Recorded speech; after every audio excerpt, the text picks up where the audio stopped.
Father Muller medical college ಮತ್ತು ಆಸ್ಪತ್ರೆ ಅರ್ಪಿಸುವ ಆರೋಗ್ಯ ಕಿರಣ ವೈದ್ಯಕೀಯ ಮಾತುಕತೆ ಕಾರ್ಯಕ್ರಮಕ್ಕೆ ಸ್ವಾಗತ. ನಾನು ಲಿಖಿತಾ ಪ್ರಜ್ವಲ್. ಇಂದಿನ ನಮ್ಮ ಆರೋಗ್ಯ ಕಿರಣ ವೈದ್ಯಕೀಯ ಮಾತುಕತೆ ಕಾರ್ಯಕ್ರಮದಲ್ಲಿ ಬಾಯಿಯ ಕ್ಯಾನ್ಸರ್ ಮತ್ತು ಅದರ ಚಿಕಿತ್ಸೆಯ ಬಗ್ಗೆ ಸಂಪೂರ್ಣ ಮಾಹಿತಿಯನ್ನು ತಿಳ್ಕೊಳ್ಳಿಕ್ಕಿದ್ದೇವೆ. ಈ ಮಾಹಿತಿಯನ್ನು ನೀಡಲಿಕ್ಕೆ ನಮ್ಮ ಜೊತೆ ಫಾದರ್ ಮುಲ್ಲರ್ ಮೆಡಿಕಲ್ ಕಾಲೇಜಿನ ರೇಡಿಯೇಷನ್ ಆಂಕಾಲಜಿ ವಿಭಾಗದ ಅಸಿಸ್ಟೆಂಟ್ ಪ್ರೊಫೆಸರ್ ಆಗಿರುವಂತಹ ಡಾಕ್ಟರ್ ಲನೀಶಾ ಸಿಕ್ವೇರಾ ಅವರಿದ್ದಾರೆ. ಅವರನ್ನ ಕಾರ್ಯಕ್ರಮಕ್ಕೆ ಆತ್ಮೀಯವಾಗಿ ಸ್ವಾಗತಿಸೋಣ. ಡಾಕ್ಟರ್, ಕಾರ್ಯಕ್ರಮಕ್ಕೆ ಸ್ವಾಗತ. ನಮಸ್ತೆ. ನಮಸ್ತೆ ಡಾಕ್ಟರ್, ಈಗ ಮೊದಲನೇದಾಗಿ ಕ್ಯಾನ್ಸರ್ ಅನ್ನುವಂಥದ್ದು ಈಗ ಎಲ್ರಿಗೂ, ಎಲ್ಲ ಏಜಿನವರಿಗೂ, ಎಲ್ಲ ಕಡೆಗಳಲ್ಲಿ ಕೂಡ ಕ್ಯಾನ್ಸರ್ ಇದೆ ಒಂದಲ್ಲ ಒಂದು ಕ್ಯಾನ್ಸರ್ಗಳಿಂದ ಬಳಲುವಂಥವ್ರೆ. ಸೊ ಈ ಬಾಯಿಯ ಕ್ಯಾನ್ಸರ್ ಅನ್ನುವಂಥದ್ದು ತುಂಬಾ ಜನರಿಗೆ ಅದರ ತಪ್ಪು ಕಲ್ಪನೆಗಳಿರ್ತದೆ. ಬಾಯಿಯ ಕ್ಯಾನ್ಸರ್ ಅಂದ್ರೆ ಕೇವಲ ಇದು ಗುಡ್ಕ ಎಲ್ಲ ತಿನ್ನುವವರಿಗೆ ಮಾತ್ರ ಬರ್ತದೆ, ಬೇರೆಯವರಿಗೆ ಬರೋದಿಲ್ಲ ಅಂತ. ಸೊ ಅದಕ್ಕೆ ಇವತ್ತಿನ ಇದು ಕಾರ್ಯಕ್ರಮ ಒಂದು ಸಂಪೂರ್ಣವಾಗಿ ಅದರ ಬಗ್ಗೆ ಡೀಟೇಲ್ಸ್ ಕೊಟ್ಟಾಗ ಜನರಿಗೂ ಕೂಡ ಮಾಹಿತಿ ತಿಳ್ಕೊಂಡಾಗ ಹೇಗೆ ಏನು ಯಾವ ರೀತಿ ಟ್ರೀಟ್ಮೆಂಟ್ ತಗೊಳ್ಬೋದು ಅನ್ನೋದ್ರ ಬಗ್ಗೆ ಗೊತ್ತಾಗ್ತದೆ ಅನ್ನೋದು. ಈಗ ಮೊದಲನೇದಾಗಿ ಬಾಯಿಯ ಕ್ಯಾನ್ಸರ್ ಅಂದ್ರೆ ಏನು ಅಂತ. ಬಾಯಿಯ cancer, also called as oral cavity, basically head and neck ಕ್ಯಾನ್ಸರಿನ ಒಂದು ಟೈಪ್. ಹೆಡ್ ಅಂಡ್ ನೆಕ್ ಕ್ಯಾನ್ಸರಲ್ಲಿ ಗಂಟ್ಲಿನ ಕ್ಯಾನ್ಸರ್, ಫೆರೆಂಜಲ್ ಕ್ಯಾನ್ಸರ್ ಮತ್ತು ಬಾಯಿಯ ಕ್ಯಾನ್ಸರ್ ಬರ್ತದೆ. ಸೊ ಬಾಯಿಯ ಕ್ಯಾನ್ಸರಲ್ಲಿ ತುಟಿಯ ಕ್ಯಾನ್ಸರ್, ನಾಲಿಗೆ ಕ್ಯಾನ್ಸರ್, ನಾಲಿಗೆ ಅಡಿಯ ಭಾಗದ cancer, floor of mouth cancer ಅಂತ ಹೇಳ್ತೇವೆ. ನಾಲಿಗೆಯ ಮೇಲೆದ ಭಾಗದ ಕ್ಯಾನ್ಸರ್ ಅದು ಹಾರ್ಡ್ ಪ್ಯಾಲೆಟ್ ಕ್ಯಾನ್ಸರ್ ಅಂತ ಹೇಳ್ತೇವೆ. ಚೀಕ್ಸಿನ ಒಳಗೆಯ ಭಾಗ ಅದು ಬಕ್ಕಲ್ ಮ್ಯೂಕೋಸಾ ಕ್ಯಾನ್ಸರ್ ಅಂತ ಹೇಳ್ತೇವೆ. ಮತ್ತು ಗಮ್ಸ್ ಇದು ಇಲ್ಲದ್ರೆ ಜಿಂಜೈವಲ್ ಕ್ಯಾನ್ಸರ್ ಅಂತ ಹೇಳ್ತೇವೆ. ಸೊ ಇದೆಲ್ಲ ಒಟ್ಟಿಗೆ ಆಗಿ ನಾವು ಓರಲ್ ಕ್ಯಾವಿಟಿ ಕ್ಯಾನ್ಸರ್ ಅಂತ ಹೇಳುದು. ಇದ್ರೆ ಈ ಕ್ಯಾನ್ಸರ್ ಇದು ಲಕ್ಷಣ ಯಾವ ರೀತಿ ಇರ್ತದೆ? ತುಂಬಾ ಜನ ಏನೋ ಒಂದು ಗಜ್ಜಿ ಆದಾಗ ಬಾಯಲಾದಾಗ ನಮ್ಗೆ ಏನೋ ಬಂದಿದೆ ಅಂತ ಭಯ ಪಡ್ತಾರೆ. ಇನ್ನು ಕೆಲವರು ಕ್ಯಾನ್ಸರ್ ಆಗಿದ್ರು ಕೂಡ ಅದನ್ನೇನೋ ನೆಗ್ಲೆಕ್ಟ್ ಮಾಡುವಂತದ್ದು ಮಾಡ್ತಾರೆ. ಸೊ ಇದ್ರ ಒಂದು ಕ್ಯಾನ್ಸರ್ ನ ಲಕ್ಷಣ ಏನು? ಓರಲ್ ಕ್ಯಾವಿಟಿ ಕ್ಯಾನ್ಸರಿಗೆ ಸೈಟ್ ಸ್ಪೆಸಿಫಿಕ್ ಸಿಂಪ್ಟಮ್ಸ್ ಇದೆ ಮತ್ತು ಜನರಲೈಸ್ ಕ್ಯಾನ್ಸರ್ ಸಿಂಪ್ಟಮ್ಸ್ ಇರ್ತದೆ. ಸೊ ಸೈಟ್ ಸ್ಪೆಸಿಫಿಕ್ ಓರಲ್ ಕ್ಯಾವಿಟಿಯಲ್ಲಿ ಯೂಶಲಿ ಗಾಯ ಇರ್ಬೋದು, ನಾನ್ ಹೀಲಿಂಗ್ ಅಲ್ಸರ್ ಅಂತ ಹೇಳ್ತೇವೆ. ಲಾಂಗ್ ಸ್ಟ್ಯಾಂಡಿಂಗ್ ಅಲ್ಸರ್, ತುಂಬ ಸಮಯದಿಂದ ನಾನ್ ಹೀಲಿಂಗ್ ಅಲ್ಸರ್ ಇದ್ರೆ ಅದೊಂದು ಸಿಂಪ್ಟಮ್. ಬ್ಲೀಡಿಂಗ್ ಇರ್ಬೋದು ಬಾಯಿಂದ, ಹಲ್ಲು ಯಾವುದಾದ್ರೂ ಲೂಸ್ ಇರ್ಬೋದು, ಕಿವಿ ನೋವು, ನುಂಗ್ಲಿಕ್ಕೆ ಕಷ್ಟ ಆಗೋದು, ಮಾತಾಡ್ಲಿಕ್ಕೆ ಕಷ್ಟ ಆಗೋದು, ಕೆಲವೊಮ್ಮೆ ಬಾಯಲ್ಲಿ ಸಣ್ಣ ಹುಣ್ಣಿದ್ರೆ ಕೂಡ ಗಂಟ್ಲಲ್ಲಿ ಸ್ವೆಲ್ಲಿಂಗ್ ತರ ಬರುತ್ತೆ, ಅದು ಲಿಂಫ್ಯಾಟಿಕ್ ನೋಡ್ ಇನ್ವಾಲ್ವ್ಮೆಂಟ್ ಅಂತ ಹೇಳ್ತೇವೆ. ಸೊ ಇದೆಲ್ಲ cancer symptoms, oral cavity symptoms. Generalise symptoms ಏನಂತ ಹೇಳಿದ್ರೆ, ಕೆಲವರಿಗೆ ಅನ್ಎಕ್ಸ್ಪ್ಲೈನ್ ವೇಟ್ ಲಾಸ್, ಅವ್ರು ಏನ್ ಮಾಡದೆ ತನ್ನಷ್ಟಕ್ಕೆ ವೇಟ್ ಲಾಸ್ ಆಗೋದು, ತೂಕ ಕಡಿಮೆ ಆಗೋದು, ಆಲ್ಮೋಸ್ಟ್ ಒಂದು 10% weight loss in the last 3 months, ಅದೊಂದು ಸಿಂಪ್ಟಮ್. ಮತ್ತೆ ಬೇಗ ಸುಸ್ತಾಗೋದು, ಊಟ ಎಲ್ಲ ಕಡಿಮೆ, ಲಾಸ್ ಆಫ್ ಆಪಟೈಟ್ ಅಂತ ಹೇಳ್ತೇವೆ. ಸೊ ಇದೆಲ್ಲ ಈಗ ಬಾಯಿಯ ಕ್ಯಾನ್ಸರ್ ಇದ್ದಾಗ ಅವರಿಗೆ ತಿನ್ಲಿಕ್ಕೂ ಕಷ್ಟ ಆಗ್ತದೆ, ಏನೋ ತಿನ್ಲಿಕ್ಕೆ ಆಗೋದಿಲ್ಲ. ಇಂಥದ್ದೆಲ್ಲ ಲಕ್ಷಣಗಳಿದ್ರೆ ಅದು ಕ್ಯಾನ್ಸರ್ ನ ಲಕ್ಷಣಗಳು ಅಂತ. ಈಗ ಈ ಒಂದು ಬಾಯಿಯ ಕ್ಯಾನ್ಸರ್ ಬರ್ಲಿಕ್ಕೆ ಕಾರಣ ಏನು? ಓಕೆ, ಯಾವುದೇ ಕ್ಯಾನ್ಸರಿಗೂ ಸ್ಪೆಸಿಫಿಕ್ ಆಗಿ ಕಾರಣ ಇದೆ ಅಂತ ಹೇಳಲಿಕ್ಕೆ ಆಗೋದಿಲ್ಲ. So it is the risk factors that increase the chance of having a cancer. So oral ಕ್ಯಾವಿಟಿಯಲ್ಲಿ ಎಸ್ಪೆಷಲಿ ನಮ್ಮ ದೇಶದಲ್ಲಿ ತಂಬಾಕು ಸೇವನೆ in the form of paan, gutka, it is an important risk factor. Also tobacco smoking. Then other causes include alcohol consumption, ಮತ್ತು sharp teeth, ಯಾವುದಾದ್ರೂ ಹಲ್ಲು sharp ಇದ್ರೆ ನಮ್ಮ ಬಕಲ್ ಮ್ಯೂಕೋಸಾಗೆ ತಾಗಿ ಕ್ರಾನಿಕ್ ಇರಿಟೇಷನ್ ಆಗಿ it will lead to cancer. ಹೌದು, ಕೆಲವರು ಓಲ್ಡ್ ಏಜ್ ಅಲ್ಲಿ ಡೆಂಚರ್ಸ್ ಸೆಟ್ ಯೂಸ್ ಮಾಡ್ತಾರಲ್ಲ, ಇಲ್ ಫಿಟ್ಟಿಂಗ್, ಸರಿ ಕೂತ್ಕೊಳ್ಳದಿದ್ರೆ ಅದು ತಾಗಿ ನೆಕ್ಸ್ಟ್ ಕ್ಯಾನ್ಸರ್ಗೆ ಬೀಳ್ಬೋದು. So these are the risk factors for cancer, oral cancer. Oral cancer 5S ಇದೆ, we call it as 5 S's of oral cancer. Smoking, ಮತ್ತು ಸ್ಪಿರಿಟ್, ಆಲ್ಕೋಹಾಲ್, ಮತ್ತು ಸ್ಪೈಸಿ ಫುಡ್, ಶಾರ್ಪ್ ಟೀತ್, ಮತ್ತು sepsis.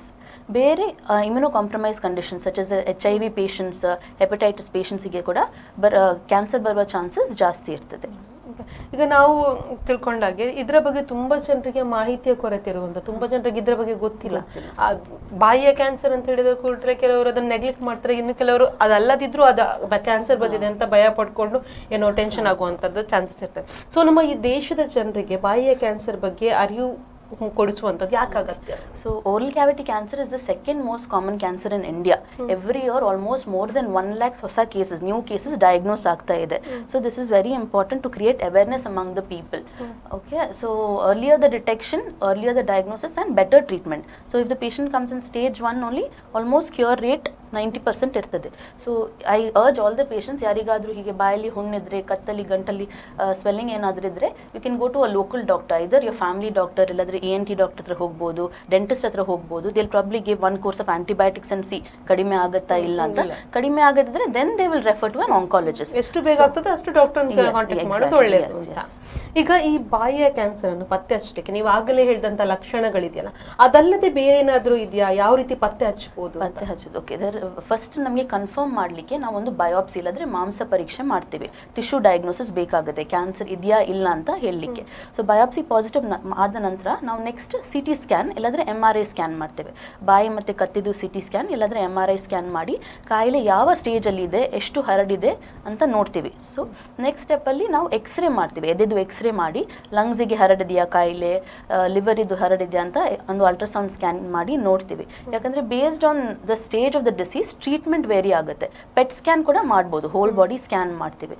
So in case disease ಖಾಲಿ ಕತ್ ಭಾಗದಲ್ಲಿ ಮತ್ತು oral ಕ್ಯಾವಿಟಿಯಲ್ಲಿ ಇದೆ ಅಂತ ಹೇಳಿದರೆ ಅದು ಲೋಕಲೈಸ್ ಟ್ರೀಟ್ಮೆಂಟ್ ಇರ್ತದೆ. In case disease has spread to lungs, liver, treatment vary ಆಗುತ್ತೆ. ಕೀಮೋಥೆರಪಿ ಕೊಡ್ತೀವಿ ಅವಾಗ. ಈಗ ಇದೆಲ್ಲ ಗೊತ್ತಾದ್ಮೇಲೆ ಈಗ ಒಂದ್ಸಲ ಅವರಿಗೆ ಆ ಕಾಯಿಲೆ ಇದೆ ಅಂತ ಕನ್ಫರ್ಮ್ ಆದ್ಮೇಲೆ ಯಾವ ರೀತಿ ಟ್ರೀಟ್ಮೆಂಟ್ ಸ್ಟಾರ್ಟ್ ಮಾಡ್ತೀರಾ? Okay, usually oral cavity cancer treatment multi modality. If it is diagnose in earlier stage, surgery alone is enough.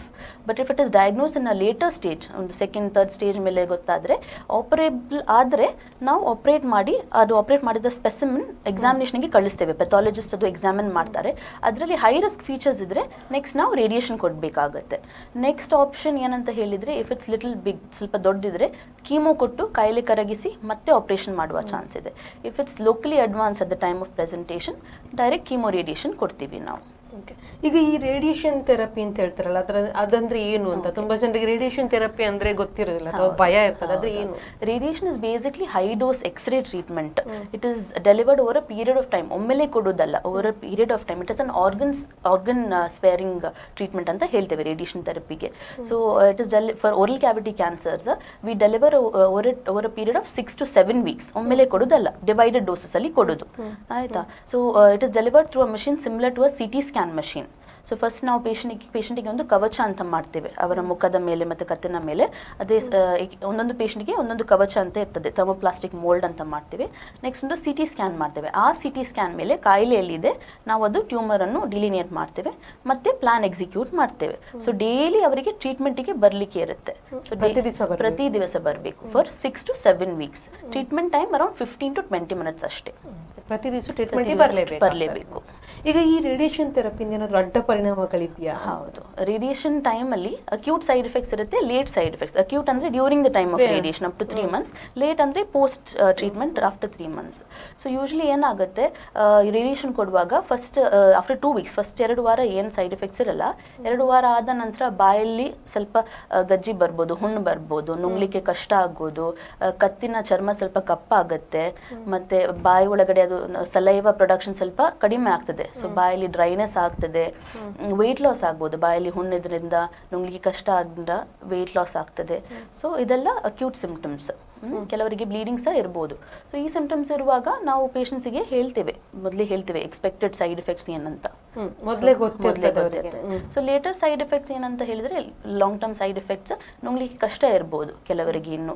ಮತ್ತೆ ನೆಕ್ ಸ್ಟಿಫ್ನೆಸ್ ಇರ್ತದೆ, ಫೈಬ್ರೋಸಿಸ್ ಅಂತ ಹೇಳ್ತೇವೆ. ಎಷ್ಟು ಟೈಮ್ ಇರ್ತದೆ ಅದು? ಕೆಲವರಿಗೆ 6 months, ಮೋರ್ ದನ್ ದಟ್. ಅವರ ಮೇಲೆ ಡಿಪೆಂಡ್, ಬಾಡಿ ಮೇಲೆ. ಈಗ ಈ ಒಂದು ರೇಡಿಯೇಷನ್ ಥೆರಪಿ ಟ್ರೀಟ್ಮೆಂಟ್ ಟೈಮ್ ನಲ್ಲಿ ಅಥವಾ ಟ್ರೀಟ್ಮೆಂಟ್ ಆದ್ಮೇಲೆ ಆ ಪೇಷಂಟ್ ಯಾವ ರೀತಿಯಾದಂತ ಒಂದು ಜೀವನದ ಶೈಲಿ ಇರ್ಬೋದು ಅಥವಾ ಏನೆಲ್ಲ ನಿಯಮಗಳನ್ನು ಅನುಸರಿಸಬೇಕು? ಸೊ ಓರಲ್ ಕ್ಯಾವಿಟಿ ಕ್ಯಾನ್ಸರ್ ಅಲ್ಲಿ ಇರುವಾಗ ನಾವು, ಬಿಕಾಸ್ ರೇಡಿಯೇಷನ್ ಕೊಡುವಾಗ ನಾನು ಹೇಳಿದ್ದಲ್ಲ, ಬಾಯಲ್ಲಿ ಹುಣ್ಣಾಗ್ತದೆ, ಚರ್ಮ ತುಂಬಾ ಸಾಫ್ಟ್ ಎಲ್ಲ ಆಗ್ತದೆ. So we tell our patients to avoid brushing. We encourage them to have frequent ಹಲ್ಲು ಉಜ್ಜಬಾರ್ದು, ಬ್ರಷ್ ಯೂಸ್ ಮಾಡಬೇಡ ಅಂತ ಹೇಳ್ತೀವಿ. ನಾವು ಮೌತ್ ವಾಶ್ ಪ್ರಿಸ್ಕ್ರೈಬ್ ಮಾಡ್ತೀವಿ. So use mouth wash frequently before having food, after having food. ಯಾಕಂದರೆ saliva ಸ್ವಲ್ಪ ಕಡಿಮೆ ಆಗುವಾಗ ಇನ್ಫೆಕ್ಷನ್ ಆಗೋದು ಚಾನ್ಸಸ್ ಜಾಸ್ತಿ ಇರ್ತದೆ, ಫಂಗಲ್ ಇನ್ಫೆಕ್ಷನ್ ಎಲ್ಲ ಆಗುವ ಚಾನ್ಸಸ್ ಜಾಸ್ತಿ ಇರ್ತದೆ. So we ask them to frequently wash their mouth, avoid using blade. Trimmers use ಮಾಡ್ಬೋದು, ಟ್ರಿಮ್ ಮಾಡ್ಬೋದು, ಶೇವ್ ಎಲ್ಲ ಮಾಡಲಿಕ್ಕೆ ಇಲ್ಲ, ಬ್ಲೇಡ್ ಯೂಸ್ ಮಾಡಿ. Then we tell them not to expose themselves to direct sunlight. ಯಾಕಂದರೆ ಗಾಯ ಇರುವಾಗ ಗಾಯ ಗುಣ ಆಗ್ಲಿಕ್ಕೆ ಸ್ವಲ್ಪ ಕಷ್ಟ. ಕತ್ ಮೇಲೆ ಗಾಯ ಇದು around 4 to 6 weeks post radiation ಎಲ್ಲ ಕಡಿಮೆ ಆಗ್ತದೆ. Okay, avoid direct perfume use ಮಾಡೋದು ಬೇಡ ಅಂತ ಹೇಳ್ತೇವೆ.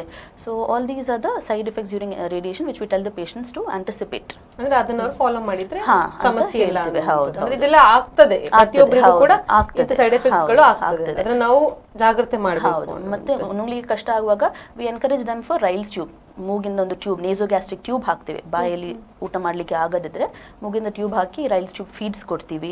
ಹೆಡ್ ಅಂಡ್ ನೆಕ್ ಫಿಸಿಯೋಥೆರಪಿ ಮಾಡಲಿಕ್ಕೆ ಹೇಳ್ತೀವಿ, ಯಾಕಂದರೆ ಕತ್ತು ನಾನು ಹೇಳಿದ್ದಲ್ಲ ಫೈಬ್ರೋಸಿಸ್ ಆಗುತ್ತೆ, ಸ್ಟಿಫ್ನೆಸ್ ಇರುತ್ತೆ. ಹೆಡ್ ಅಂಡ್ ನೆಕ್ ಫಿಸಿಯೋಗೆ ಎನ್ಕರೇಜ್ ಮಾಡ್ತೀವಿ. ಮತ್ತೆ ಅಂದ್ರೆ ಆ ಟೈಮ್ನಲ್ಲಿ ಹಾಸ್ಪಿಟಲ್ನಲ್ಲಿ ಇರಬೇಕಾ ಅಥವಾ it is an out patient basis treatment, OP basis treatment. Admission ಬೇಕಿದ್ರೆ ಅಡ್ಮಿಷನ್ ಕೊಡ್ತೀವಿ, ಮನೆಗೆ ಹೋಗಿ ಬರ್ಬೋದು. ಅದನ್ನೆಲ್ಲ ಫಾಲೋ ಮಾಡಬೇಕು ಅಂತ. ಈಗ ಈ ಒಂದು ರೋಗವನ್ನು ಮೊದಲನೇ ಹಂತದಲ್ಲಿ ನಾವು ಕಂಡು ಹಿಡಿದ್ರೆ, ಫಸ್ಟ್ ಸ್ಟೇಜ್ ಅಲ್ಲಿ ನಮ್ಗೆ ಗೊತ್ತಾದ್ರೆ ಟ್ರೀಟ್ಮೆಂಟ್ ಈಸಿ ಆಗ್ತದೆ, ಅದನ್ನ ಬೇಗ ಗುಣಪಡಿಸಬಹುದು ಅಂತ ಹೇಳ್ತಾರೆ. ಆದ್ರೆ ಫಸ್ಟ್ ಸ್ಟೇಜ್ ಅಲ್ಲಿ ಹೇಗೆ ಕಂಡು ಹಿಡಿಯುವುದು ಅಂತ ನಿಮ್ಗೆ ಗೊತ್ತಿದ್ರ ಪ್ರಕಾರ Indians usually try to defer treatment, ಯಾವಾಗ ಬೇಗ ಬರುವುದಿಲ್ಲ. So we have to increase screening, health camps, screening awareness ಎಲ್ಲ ಜಾಸ್ತಿ ಮಾಡಿದ್ರೆ probably we can get it at an earlier stage, so that cure rates will be high. ನಮಗೆ ಏನಾಗುತ್ತೆ first ಸ್ಟೇಜಲ್ಲಿ if the patient comes in a first stage around 80 to 90% cure rate ಇರ್ತದೆ.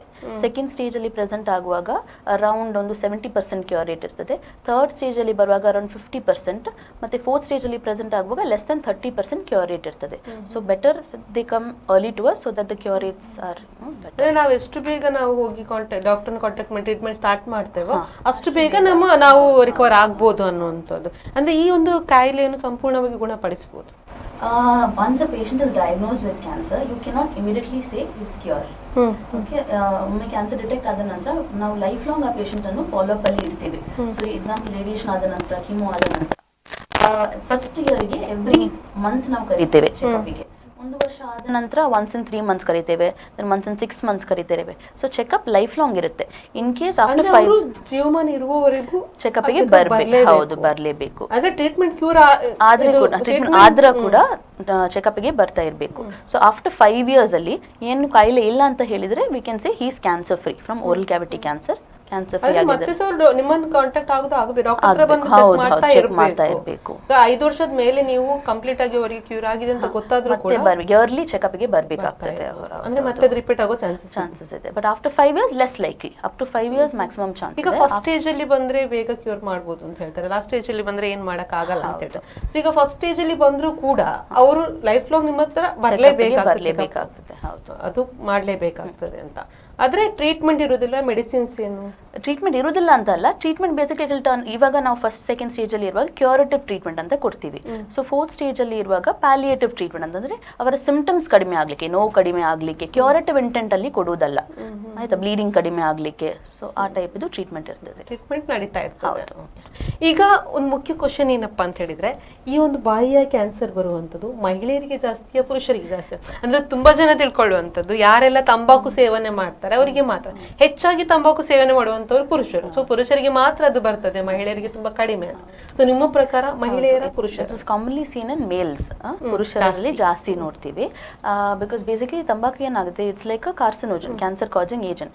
ಅದು ನಮ್ಮ DNA ಒಳಗೆ ಹೋಗಿ it will cause cancer, it will change, it will cause mutations and then cause cancer. So males it is seen more commonly.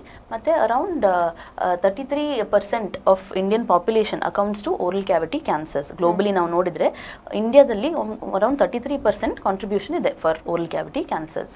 Okay, ಈಗ ಈ ಒಂದು treatment ಅನ್ನು ತಗೊಳ್ಬೇಕು ಅಂತ ಹೇಳಿದ್ರೆ ತುಂಬಾ ಜನಕ್ಕೆ ಇರುವಂತದ್ದು ಕ್ಯಾನ್ಸರ್ ಅಂತ ಹೇಳಿದ ಕೂಡಲೇ ಅದು ತುಂಬಾ ಕಷ್ಟ, ಅದಕ್ಕೆ ತುಂಬಾ ಖರ್ಚಾಗ್ತದೆ. ಈ ಮಿಡ್ಲ್ ಕ್ಲಾಸ್ ಫ್ಯಾಮಿಲಿ ಇರ್ಬೋದು ಅಥವಾ ಬಡವರಿಗೆ ಇರ್ಬೋದು, ಅದು ನಮ್ಗೆ ಟ್ರೀಟ್ಮೆಂಟ್ ಕೊಡಿಸ್ಲಿಕ್ಕೆ ಆಗೋದಿಲ್ಲ, ಅದಕ್ಕೆ ಹಣ ಖರ್ಚಾಗ್ತದೆ, ತುಂಬಾ ಟೈಮ್ ಅಂದ್ರೆ ಕೆಲಸ ಬಿಟ್ಟು ನಾವು ಅಲ್ಲಿ ಕೂತ್ಕೊಳ್ಬೇಕಾಗ್ತದೆ, ಲಕ್ಷಗಟ್ಟಲೆ ಹಣ ಖರ್ಚಾಗ್ತದೆ. ಸೊ ಟೋಟಲ್ ಕಾಸ್ಟ್ ಈ ಒಂದು ಟ್ರೀಟ್ಮೆಂಟ್ಗೆ ಎಷ್ಟು ಆಗ್ಬೋದು? Cost can range from 60,000 to 2 lakhs. ಆಯ್ತಾ, 60,000 2 ಲಕ್ಷವರೆಗೆ ವೇರಿ ಆಗ್ಬೋದು, depending on the type of treatment we give. ಬೇರೆ ಬೇರೆ ಟೆಕ್ನಿಕ್ಸ್ ಇದೆ ರೇಡಿಯೇಷನ್, ನಾನು ಎಕ್ಸ್ಪ್ಲೇನ್ ಮಾಡ್ತೇನೆ ಅದು. So based on the techniques given cost vary ಆಗ್ಬೋದು. 2 ಲಕ್ಷದೊಳಗೆ ಮುಗೀತದೆ. ಸೊ ನಮ್ಮ hospital we have private insurance also and government schemes such as Ayushman, ESI, ECHS, Yeshasvini, JSS ಅದೆಲ್ಲ ಸ್ಕೀಮ್ಸ್ ಇವೆ ನಮ್ಮ ಹಾಸ್ಪಿಟಲ್ ಅಲ್ಲಿ. So Ayushman patients with if they come with BPL, they have BPL card, treatment almost ಎಲ್ಲ free ಆಗ್ತದೆ ಅವರಿಗೆ. Cover bed charges ಎಲ್ಲ cover ಆಗುತ್ತೆ, treatment ಎಲ್ಲ ಫ್ರೀ ಆಗ್ತದೆ ಅವರಿಗೆ. ಸಣ್ಣ ಪುಟ್ಟ ಖರ್ಚುಗಳು ಮಾತ್ರ, ಟ್ರೀಟ್ಮೆಂಟ್ ಕಾಸ್ಟ್ ಕಮ್ಮಿ ಆಗ್ತದೆ. ಹೌದು. ಈಗ ನೀವು ಹೇಳಿದಾಗ 60 to 2 lakh ಇದೆ, ಅದಲ್ಲೇ ಇಲ್ಲದಿದ್ರೂ ಕೂಡ 60 to 2 lakh ನೊಳಗೆ ಮುಗಿತದೆ. ಈಗ ಎಷ್ಟು ಟೈಮ್ ತಗೊಳ್ತದೆ? ಈಗ ಒಬ್ಬ ವ್ಯಕ್ತಿ ನಿಮ್ಮಲ್ಲಿ ಬಂದು ಅಡ್ಮಿಟ್ ಆದ್ರು ಅಥವಾ ಟ್ರೀಟ್ಮೆಂಟ್ ಸ್ಟಾರ್ಟ್ ಮಾಡಿದ್ರು ಅಂತ ಹೇಳಿದ್ರೆ ಎಷ್ಟು ಟೈಮ್ ಅಂದ್ರೆ ಅವರು ಅವರ ಕೆಲಸ ಎಲ್ಲ ಬಿಟ್ಟು ಬರ್ಬೇಕಾಗ್ತದೆ, ಒಂದು ಮತ್ತೊಂದು ಅವರ ಫ್ಯಾಮಿಲಿ ಅವ್ರು ಯಾರಾದ್ರೂ ಅವ್ರ ಜೊತೆ ಇರ್ಬೇಕಾಗ್ತದೆ, ಅವರು ಕೆಲಸ ಬಿಟ್ಟು. ಈ ಮಿಡ್ಲ್ ಕ್ಲಾಸ್ ಫ್ಯಾಮಿಲಿ ಇರ್ಬೋದು ಅಥವಾ ಬಡವರಿಗೆ ಅದಕ್ಕಿಂತ ಕೆಳ ವರ್ಗದವರಿಗೆ ತುಂಬಾ ಕಷ್ಟ ಆಗ್ತದೆ. ಸೊ ಅಂತವರಿಗೆ ಏನ್ ಹೇಳ್ತೀರಾ ಅಂದ್ರೆ ಎಷ್ಟು ದಿವಸ ಬೇಕು? ಎಕ್ಸಾಂಪಲ್ ಇವಾಗ ಬಕಲ್ ಮ್ಯೂಕೋಸಾ ಕ್ಯಾನ್ಸರ್ ಇಲ್ಲದ್ರೆ ನಾಲಿಗೆಯ ಕ್ಯಾನ್ಸರ್ ಪೇಷಂಟ್ ಬಂದ್ರೆ ಆಪರೇಬಲ್ ಇದ್ರೆ ಸರ್ಜರಿ ಮಾಡಿ ಅದರಲ್ಲಿ ರಿಸ್ಕ್ ಫ್ಯಾಕ್ಟರ್ಸ್ ಇದ್ರೆ ನಾವು ರೇಡಿಯೇಷನ್ ಕೊಡ್ಲಿಕ್ಕೆ ಇರುತ್ತೆ. ಸೊ ಸರ್ಜರಿ ಆಗಿ ಆಲ್ಮೋಸ್ಟ್ ಒಂದು 4 weeks ನಾವು ವೇಟ್ ಮಾಡ್ತೀವಿ. 1 week ನಮಗೆ ಗಾಯ ಎಲ್ಲ ಗುಣ ಆಗಲಿಕ್ಕೆ ಟೈಮ್ ಬೇಕಾಗುತ್ತೆ. So after 4 weeks we start radiation therapy. That will take around 6 to 7 weeks. ಇನ್ನೊಂದು 1.5 ತಿಂಗಳಲ್ಲಿ ಹೋಗುತ್ತೆ. So for the patient to recover himself it will take another 2 to 3 months probably. ಅಂದ್ರೆ 2 to 3 months ಒಳಗೆ ಅವರು ಮತ್ತೆ ಈಗ ಟ್ರೀಟ್ಮೆಂಟ್ ಇದ್ರೂ ಕೂಡ ಅವರ ಕೆಲಸಕ್ಕೆ ಅವರ ಡೈಲಿ ದೈನಂದಿನ ಚಟುವಟಿಕೆ ಅವ್ರು ಮಾಡಬಹುದು, ನಾರ್ಮಲ್ ಆಗ್ಬೋದು ಅಂತ. ಒಂದು 3 ರಿಂದ 4 ತಿಂಗಳೊಳಗೆ ರಿಕವರ್ ಆಗ್ಬೋದು. ಬಟ್ ಟ್ರೀಟ್ಮೆಂಟ್ಗಳು ನಡೀತಾ ಇರ್ತದೆ. ಈಗ ನೀವು ಆಗ್ಲೇ ಹೇಳಿದ್ರಿ ಫಾದರ್ ಮುಲ್ಲರ್ಸ್ ಹಾಸ್ಪಿಟಲ್ ಏನೆಲ್ಲ ಫೆಸಿಲಿಟೀಸ್ ಇದೆ ಅಂತ. ಆದ್ರೆ ಈಗ ಸಪ್ರೇಟ್ ಆಗಿ ನಾವು ಈಗ ಅದರ ಬಗ್ಗೆ ಹೇಳೋದು ಅಂತ ಹೇಳಿದ್ರೆ, ನಿಮ್ಮ ಹಾಸ್ಪಿಟಲ್ ಅಂದ್ರೆ ಫಾದರ್ ಮುಲ್ಲರ್ಸ್ ಹಾಸ್ಪಿಟಲ್ ನಲ್ಲಿ ಈ ಬಾಯಿಯ ಕ್ಯಾನ್ಸರ್ಗೆ ಯಾವ ರೀತಿಯಾದಂತ ಸೌಲಭ್ಯಗಳಿರ್ತದೆ? Father Muller's has a dedicated oncology centre. So ಅದರಲ್ಲಿ radiation oncology, medical oncology, surgical oncology ಮತ್ತೆ ಹೆಮಟ್ ಆಂಕಾಲಜಿ ಡಿಪಾರ್ಟ್ಮೆಂಟ್ಸ್ ಇವೆ. So it is basically a multi disciplinary approach. ಆಯ್ತಾ, ಮೆಡಿಕಲ್ ಆಂಕಾಲಜಿ ಡಾಕ್ಟರ್ ಕಿಮೋ ಕೊಡ್ತಾರೆ, ಸರ್ಜಿಕಲ್ ಆಂಕಾಲಜಿ ಡಾಕ್ಟರ್ ಆಪರೇಟ್ ಮಾಡ್ತಾರೆ, radiation oncology doctors ನಾವು radiation ಕೊಡ್ತೀವಿ. So radiation is basically of 2 types. External radiation ಅಂದ್ರೆ ಹೊರಗಿಂದ ಕೊಡೋದು, ಆಯ್ತಾ, ಮತ್ತೆ ಇಂಟರ್ನಲ್ ರೇಡಿಯೇಷನ್, ಅದಕ್ಕೆ ಬ್ರಾಕಿಥೆರಪಿ ಅಂತ ಹೇಳ್ತೀವಿ. ಸೊ ಎಕ್ಸ್ಟರ್ನಲ್ ರೇಡಿಯೇಷನ್ ನಾನು ಹೇಳಿದಾಗೆ 6 to 7 weeks ಇದು ಟ್ರೀಟ್ಮೆಂಟ್. ಸೊ ಬೇರೆ ಬೇರೆ ಟೆಕ್ನಿಕ್ಸ್ ಇದೆ. ಸೊ ನಮ್ಮ ಹತ್ರ ಅಡ್ವಾನ್ಸ್ ಟೆಕ್ನಿಕ್ಸ್ ಇದೆ for better treatment and better outcome with lesser side effects for our patients. 3D CRT technique ಅಂತ ಹೇಳ್ತೀವಿ, IMRT ಟೆಕ್ನಿಕ್, IGRT ಟೆಕ್ನಿಕ್ ಮತ್ತೆ VMAT ಟೆಕ್ನಿಕ್ಸ್ ಇವೆ ಫಾದರ್ ಮುಲ್ಲರ್ಸ್ ಅಲ್ಲಿ. 2 years ಬ್ಯಾಕ್ ನಾವು ಅಪ್ಗ್ರೇಡ್ ಮಾಡಿದ್ದೇವೆ ನಮ್ಮ ಮಷೀನ್ ಅನ್ನು, ಹ್ಯಾಲ್ಸಿಯಾನ್ ಮಷೀನ್ ಅಂತ ನಾವು ಅಪ್ಗ್ರೇಡ್ ಮಾಡಿದ್ದೇವೆ 2 years back. In case any rare cases comes, complicated case ಬಂದರೆ, ರೇರ್ ಕೇಸ್ ಬಂದರೆ, we have something called as a MDT, multi disciplinary tumour board ಅಂತ ಇದೆ. ಸೊ ಅದರಲ್ಲಿ ಬೇರೆ ಬೇರೆ doctors, all oncologist, medical, surgical, radiation oncologist ಮತ್ತು ಪೆಥಾಲಜಿಸ್ಟ್, ರೇಡಿಯಾಲಜಿಸ್ಟ್ ಎಲ್ಲ ಒಟ್ಟಿಗೆ ಕೂತ್ಕೊಂಡು ಆ ಕಾಂಪ್ಲಿಕೇಟೆಡ್ ರೇರ್ ಕೇಸನ್ನು ಡಿಸ್ಕಸ್ ಮಾಡಿ we will then decide on the best treatment for the patient. Okay, ಈಗ ಒಂದು ಪೇಷಂಟ್ ನಿಮ್ಮ ಹತ್ರ ಬರಬೇಕು ಅಂತ ಹೇಳಿದ್ರೆ ಟೈಮಿಂಗ್ಸ್ ಏನಾದರೂ ಇದೆಯಾ? ಫಾದರ್ ಮುಲ್ಲರ್ಸ್ ಆಸ್ಪತ್ರೆಗೆ ಬಂದು ಎಲ್ಲಿ ಅವ್ರು ಮೀಟ್ ಆಗಬೇಕು ಅಥವಾ ಯಾರನ್ನು ಮೀಟ್ ಆಗಬೇಕು? ಅದು ಎಷ್ಟು ಗಂಟೆಯಿಂದ ಎಷ್ಟು ಗಂಟೆ ತನಕ? ನಮ್ಮ OPD ಓಪನ್ ಆಗೋದು ಬೆಳಗ್ಗೆ 8 so 8:30 to 1 we are in the hospital OPDಯಲ್ಲಿ. Afternoon 1 to 2:30 is lunch break. 2:30 to 4:30 ವರೆಗೆ ಇರ್ತೇವೆ. If they come even after that they can always come to the ಕ್ಯಾಶುವಲ್ಟಿಯಲ್ಲಿ ಯಾವಾಗಲೂ ಬಂದರೆ ನಾವು ನೋಡ್ತೀವಿ. So Sunday is holiday, Sunday ಇರೋದಲ್ಲ, ಮಂಡೇ ಟು ಫ್ರೈಡೇ ಯಾವಾಗಲೂ ಬರ್ಬೋದು. ಅಥವಾ ಕಾಂಟ್ಯಾಕ್ಟ್ ಮಾಡಿ ಕಾಲ್ ಮಾಡಿ ಅಪಾಯಿಂಟ್ಮೆಂಟ್ ತಗೊಂಡು ಬಂದ್ರು ನಡೀತದೆ. ಓಕೆ ಡಾಕ್ಟರ್, ಇಷ್ಟೊತ್ತು ನಮ್ಮ ಜೊತೆ ಕೂತ್ಕೊಂಡು ಬಾಯಿಯ ಕ್ಯಾನ್ಸರ್ ಬಗ್ಗೆ ಸಂಪೂರ್ಣ ಮಾಹಿತಿ ಅಂದ್ರೆ ಯಾವ ರೀತಿ ಟ್ರೀಟ್ಮೆಂಟ್ ಕೊಡ್ತೇವೆ ಅಂತ ಹಿಡಿದುಬಿಟ್ಟು ಯಾವ ರೀತಿ ಲಕ್ಷಣಗಳಿರ್ಬೋದು ಅಥವಾ ಏನೆಲ್ಲ ಸೌಲಭ್ಯ, ಮುಖ್ಯವಾಗಿ ಏನಂತ ಹೇಳಿದ್ರೆ ತುಂಬಾ ಜನಕ್ಕೆ ಇದ್ರ ಬಗ್ಗೆ ಇರುವಂತದ್ದು ಒಂದು ಭಯ ಇರ್ತದೆ. ನಮಗೆ ಟ್ರೀಟ್ಮೆಂಟ್ ತಗೊಳ್ಳಿಕ್ಕೆ ಆಗುದಿಲ್ಲ, ಇನ್ನು ನಾವು ಜೀವ ಕಳ್ಕೊಳ್ಳೇಬೇಕು ವಿನಃ ನಮಗೆ ಬೇರೆ ಆಪ್ಷನ್ ಇಲ್ಲ, ಅಂದ್ರೆ ಅಷ್ಟು ಖರ್ಚು ಮಾಡ್ಲಿಕ್ಕೆ ನಮ್ಮ ಫ್ಯಾಮಿಲಿಗೆ ಆಗುದಿಲ್ಲ ಅಥವಾ ನಮ್ಗೆ ಆಗುದಿಲ್ಲ ಅಂತ ಭಯ ಇರ್ತದೆ. ಸೊ ಅಂತವರಿಗೆ ಏನೆಲ್ಲ ಫೆಸಿಲಿಟಿ ಇದೆ, ಎಷ್ಟು ಖರ್ಚಾಗ್ಬೋದು ಅಥವಾ ಫ್ರೀಯಲ್ಲೂ ಕೂಡ ಟ್ರೀಟ್ಮೆಂಟ್ ಆಗ್ತದೆ, ಇದೆಲ್ಲ ಇದ್ರೆ ಅನ್ನುವಂಥದ್ರ ಬಗ್ಗೆ ಸಂಪೂರ್ಣವಾಗಿ ಮಾಹಿತಿನ ನೀಡಿದ್ದಕ್ಕೆ ಧನ್ಯವಾದಗಳು. Thank you. ನೋಡಿದ್ರಲ್ಲ, ಇದು ಇವತ್ತಿನ ಆರೋಗ್ಯ ಕಿರಣ ವೈದ್ಯಕೀಯ ಮಾತುಕತೆ ಕಾರ್ಯಕ್ರಮ. ಇಂದಿನ ಕಾರ್ಯಕ್ರಮದಲ್ಲಿ ಬಾಯಿಯ ಕ್ಯಾನ್ಸರ್ ಮತ್ತು ಅದಕ್ಕೆ ನೀಡುವಂತಹ ಚಿಕಿತ್ಸೆಯ ಬಗ್ಗೆ ಸಂಪೂರ್ಣ ಮಾಹಿತಿಯನ್ನ ತಿಳ್ಕೊಂಡ್ವಿ. ಮುಂದಿನ ಆರೋಗ್ಯ ಕಿರಣ ವೈದ್ಯಕೀಯ ಮಾತುಕತೆ ಕಾರ್ಯಕ್ರಮದಲ್ಲಿ ಮತ್ತೊಬ್ಬ ವೈದ್ಯರೊಂದಿಗೆ ಭೇಟಿಯಾಗ್ತೀನಿ. ಅಲ್ಲಿವರೆಗೂ ನಿರಂತರ ಸುದ್ದಿ ಮತ್ತು ಮನರಂಜನೆಗಾಗಿ ನೋಡ್ತಾ ಇರಿ V4 ನ್ಯೂಸ್.